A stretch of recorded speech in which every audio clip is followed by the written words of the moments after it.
Bismillahirrahmanirrahim. Assalamualaikum warahmatullahi wabarakatuh. Para pemirsa sekalian dakwah Katulistiwa yang dirahmati oleh Allah Subhanahu wa taala.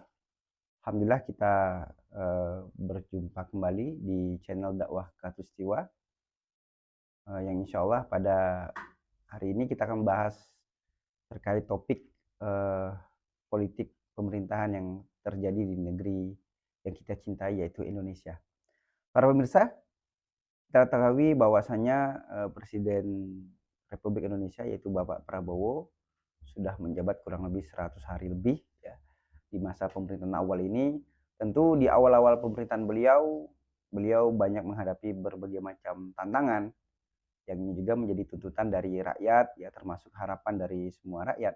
Namun apakah layak dan pantas ketika kita ingin mengharapkan perubahan tapi ternyata tidak ada satupun yang mengalami perubahan yang sangat fundamental ya. Karena dari sisi perubahan ekonomi misalnya kita bisa lihat apa yang dicita-citakan oleh negeri ini. Kalau kita ingin berubah perubahan ekonomi secara fundamental, tentu kita harus mengubah dari sisi akar dan sumbu dasarnya.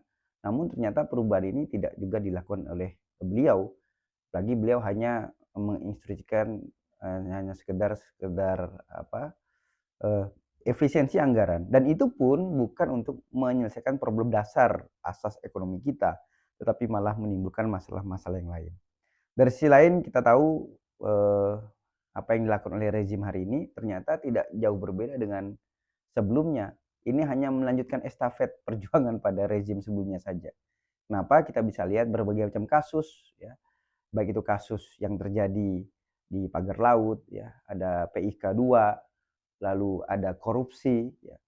Bahkan baru-baru ini kita mengetahui bagaimana Pertamina ya, dengan jajaran direksinya ini eh, melakukan korupsi yang sangat luar biasa, dan ini betul-betul eh, membongkar siapakah dalang di balik itu semua. Dan tidak mungkin para penguasa atau pemimpin kita itu tidak mengetahui hal itu. Kalaupun tahu, ternyata mereka juga tidak bisa berbuat banyak. Lantas perubahan apa yang mau kita raih? Dan kita sebagai rakyat setiap 5 tahun sekali melakukan pemilihan kembali.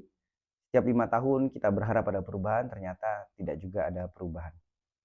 Para pemirsa yang dimuliakan oleh Allah Subhanahu wa taala, eh, memang untuk melakukan perubahan itu tidak cukup hanya sekedar mengganti person ya, mengganti seseorang, mengganti tampuk kepemimpinan. Kenapa? Karena memang kita butuh konsep, kita butuh suatu kebijakan yang sangat fundamental untuk melakukan perubahan itu. Oleh karena itu, tawaran yang sangat mendasar sekali kalau kita mengetahui masalah dari negeri kita dikarenakan diterapkannya sistem sekuler kapitalistik. Nah, sistem sekuler kapitalistik inilah yang membuat berbagai macam problem, ya, berbagai macam masalah yang ada di negeri kita itu tidak terselesaikan. Karena secara mendasar, secara akar, sistem sekuler ya menjadikan orang-orang yang memiliki kepentingan lah yang berkuasa, bukan penguasa itu sendiri. Sistem sekuler juga menciptakan sistem demokrasi, yang mana sistem demokrasi ini pasti terjadi adanya transaksi-transaksi politik, sehingga para penguasa ketika ingin membuat kebijakan, ingin menyelamatkan negeri, justru tidak bisa karena mereka senantiasa terikat dengan transaksi-transaksi politik itu. Nah, bahkan terbaru kita ketahui adanya peluncuran Danantara, dan Danantara ini yang diharapkan menjadi penyelesaian masalah ekonomi dan kesejahteraan.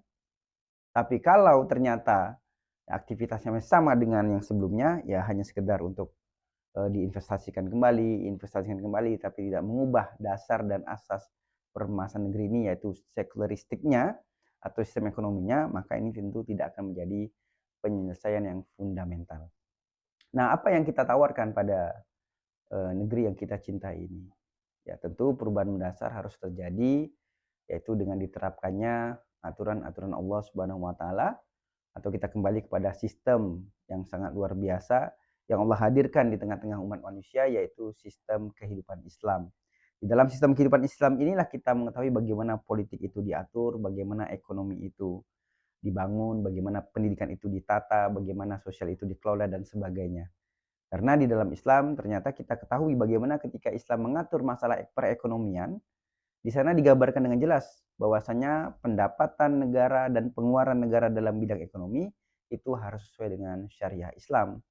Artinya di dalam pendapatan ada kepemilikan milik individu, itu diatur, bagaimana kepemilikan milik umum, ada sumber daya alam yang tidak boleh dikuasai oleh swasta, individu, ataupun apalagi asing, dan juga ada kepemilikan negara. Nah, pengaturan ini menjadikan ekonomi kita tertata dari sisi pendapatan. Lantas bagaimana dengan pengeluaran juga sama. Di dalam syariah Islam juga mengatur bagaimana pengeluaran yang seharusnya dilakukan oleh negara. Sehingga konsep efisiensi anggaran di dalam Islam itu bukan sekedar hemat, tetapi pengeluarannya itu berdasarkan syariah. Karena kalau itu sesuatu yang wajib, ini harus dikeluarkan dan dipenuhi. Bahkan negara harus berutang karena ini masalah kewajiban.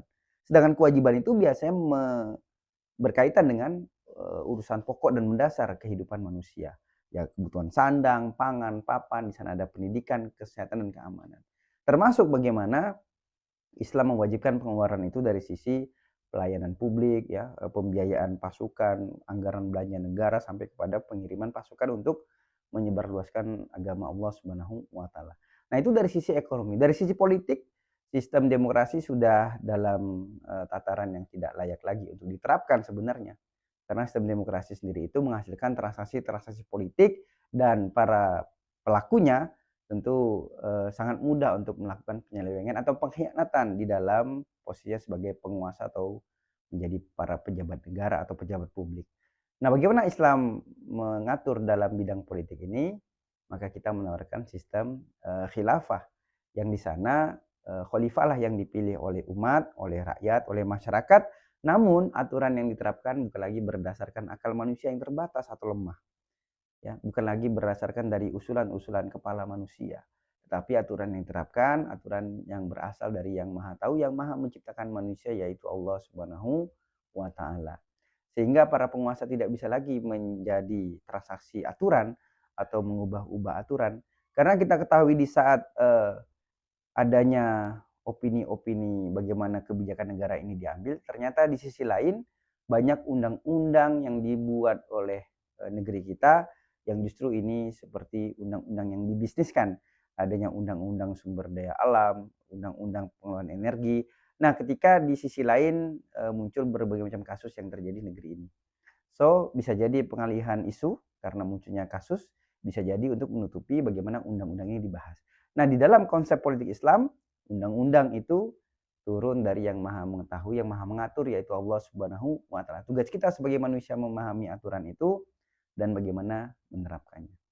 Nah, itulah para pemirsa yang dirahmati oleh Allah Subhanahu wa taala. Dalam kesempatan yang mulia ini, tentu kita tidak ingin terus-menerus berada di dalam kondisi yang sulit, kondisi yang rumit, atau kondisi yang terjajah. Kita butuh kesadaran umat, kita butuh kesadaran masyarakat. Nah, kesadaran itu akan wujud nyata dalam bentuk pemikiran politik Islam. Karena orang yang memiliki aktivitas politik atau kesadaran untuk mengatur dirinya dengan urusan tertentu, berarti dia sedang berpolitik. Karena makna politik itu sendiri tidak lain tidak bukan pengaturan urusan masyarakat. Nah, kalau kita mengatur urusan masyarakat ini dengan Islam, di sebelah politik Islam, kalau kita mengatur urusan masyarakat ini tidak dengan Islam atau ghairul Islam, selain Islam, maka kita sebut sebagai politik sekuler atau politik komunis.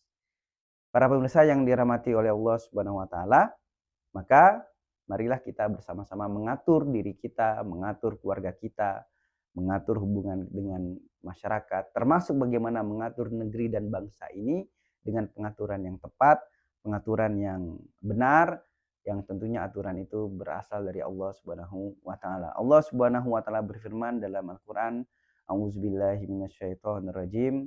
Walau anna ahlal qura amanu wa taqaw la fatahna 'alaihim barakatim minas sama'i wal ard walakin kazzabu fa akhadnahum bima kanu yaksibun."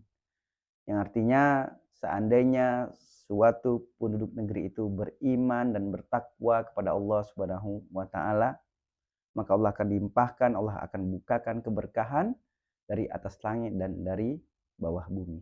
Namun kebanyakan manusia mendustakan ayat-ayat Allah dan akhirnya Allah timpakan berbagai macam cobaan, ujian, musibah akibat dari perbuatan manusia itu. Para hadirin, para pemirsa yang dirahmati oleh Allah Subhanahu wa taala, sudah sepatutnya lah kita sebagai manusia yang lemah, yang terbatas, yang tidak ada punya daya dan upaya, kembali kepada aturan-aturan Allah Subhanahu wa taala agar kita juga menjadi orang-orang yang beruntung. Dan ini juga Allah ingatkan di dalam ayatnya yang mulia, zuharul fasadu fil barri wal bahri bima kasabat aidinas liyuziqahum ba'dal ladzi amilu la'allahum yarji'un. Jadi telah tampak kerusakan di darat dan di lautan, itu dikarenakan ulah tangan dan kemaksiatan manusia. Allah sengaja tampakkan itu agar apa? Agar kita la'allahum yarji'un, agar kita segera dan mau kembali kepada Allah Subhanahu wa taala, yaitu berarti kembali dengan aturan-aturan Allah, dan aturan itu kita terapkan dalam kehidupan pribadi, keluarga, bermasyarakat, hingga aturan di negara yang kita cintai ini. Insya Allah, semoga Allah senantiasa memberikan taufik dan hidayahnya dan memberikan pertolongan kepada umat Islam, khususnya juga masyarakat yang ada di negeri yang kita cintai ini, dan tentunya ini akan menjadikan rahmat bagi seluruh alam dengan diterapkannya aturan Islam dan syariahnya, insya Allah. Wallahu a'lam bishawab. Aqulu qouli hadza fastaghfirullahalazim. Assalamualaikum warahmatullahi wabarakatuh.